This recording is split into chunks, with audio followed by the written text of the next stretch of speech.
Hi అందరికీ నమస్కారం. ఈరోజు వీడియో వచ్చేసి సమ్మర్ స్పెషల్ రెసిపీ మీతో షేర్ చేస్తున్నాను.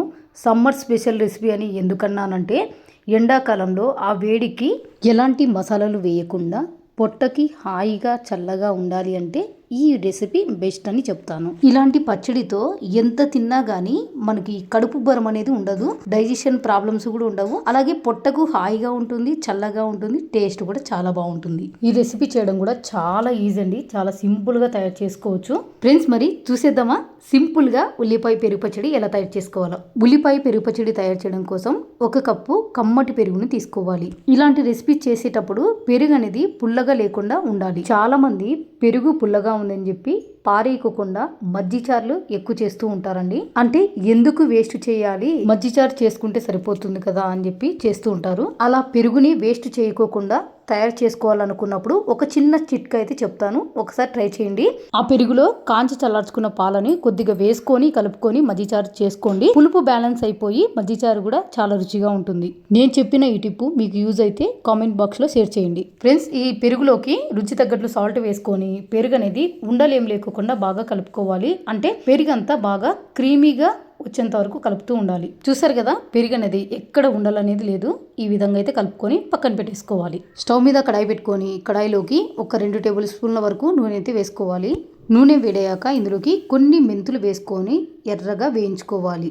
ఇలా మెంతులు బాగా వేగిన తర్వాత ఇందులోకి పోపు దినుసులు ఆవాలు, మినపప్పు, జీలకర్ర, ఒక ఎండుమిర్చి వేసుకోవాలి. ఇందులో కొంచెం శనగపప్పు కూడా వేసుకోవచ్చు. మంట సిమ్లోనే పెట్టుకొని ఈ పోపు దినుసులను ఎండుమిర్చిని మంచిగా బాగా ఫ్రై చేసుకోవాలి.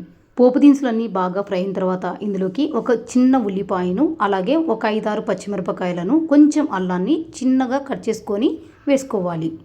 మంట సిమ్లోనే పెట్టుకొని 1 నిమిషం వీటిని కలుపుతూ ఫ్రై చేసుకోవాలి. ఇవన్నీ కలర్ చేంజ్ అవ్వాల్సిన అవసరం లేదండి, జస్ట్ 1 నిమిషం వీటిని కలుపుతూ ఫ్రై చేసుకుంటే సరిపోతుంది. ఇలా 1 నిమిషం వరకు కలుపుకున్న తర్వాత ఇందులోకి ఒక టమోటాను చిన్నగా కట్ చేసుకొని వేసుకోవాలి. అలాగే కొద్దిగా పసుపు కూడా వేసుకొని అంత బాగా కలిసేలాగా కలుపుకోవాలి.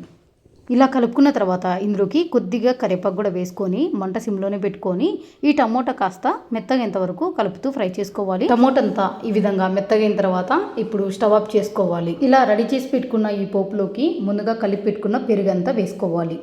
అదే బౌల్లోకి 1 టీ గ్లాస్ అంతా నీళ్లు పోసుకొని కలుపుకొని అది కూడా ఇందులోకి వేసుకోవాలి. ఇలా వేసుకున్న తర్వాత ఇప్పుడు ఇందులోకి 1 ఉల్లిపాయను సన్నగా పొడవుగా కట్ చేసుకొని వేసుకోవాలి. ఇందులోనే కొంచెం కొత్తిమీర కూడా వేసుకుందాము. ఇందులోకి ఉల్లిపాయలు పచ్చి వేయడం వల్ల టేస్ట్ మాత్రం చాలా బాగుంటుందండి. నేను ఎప్పుడైనా మజ్జిచారు చేయని పైన కొన్ని పచ్చి ఉల్లిపాయలు ఖచ్చితంగా వేసుకుంటాను. ఆ టేస్ట్ అనేది చాలా బాగుంటుంది. మీకు ఈ పెరుగు పచ్చడి పల్చగా కావాలి అనుకుంటే కొంచెం నీళ్ళు వేసుకొని అయినా కలుపుకోవచ్చు. మాకైతే ఇలా గట్టిగా ఉంటేనే పెరుగు పచ్చడి చాలా ఇష్టము.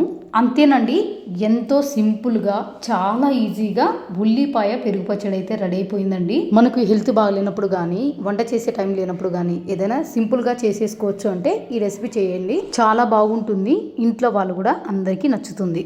ఈ పెరుగు పచ్చడిలోకి కాంబినేషన్గా కొన్ని ఫ్రైలు కూడా చెప్తానండి. పొటాటో ఫ్రై, బెండకాయ ఫ్రై, వంకాయ ఫ్రై, దొండకాయ ఫ్రై ఇలా క్రిస్పీగా చేసుకొని సైడ్ డిష్గా పెట్టుకున్నారంటే టేస్ట్ మాత్రం అద్రిపోతుందండి. ఆగండి ఇంకోటి కూడా మర్చిపోయాను, చల్లమిరపకాయలు, ఊరమిరపకాయలు అంటారు కదా అండి, అవి కూడా బెస్ట్ కాంబినేషన్ అండి. ఫ్రెండ్స్ మరి తప్పకుండా ఒకసారి అలా ట్రై చేసి చూడండి. ఫ్రెండ్స్ మరి వీడియో నచ్చితే లైక్ చేయండి, షేర్ చేయండి, అలాగే ఛానల్ని సబ్స్క్రైబ్ చేసుకోండి. ఇంకా ఇలాంటి వెరైటీ వంటకాల కోసం పక్కనున్న బెల్ ఐకాన్ని యాక్టివేట్ చేసుకోవడం మాత్రం మర్చిపోకండి. Thank you for watching.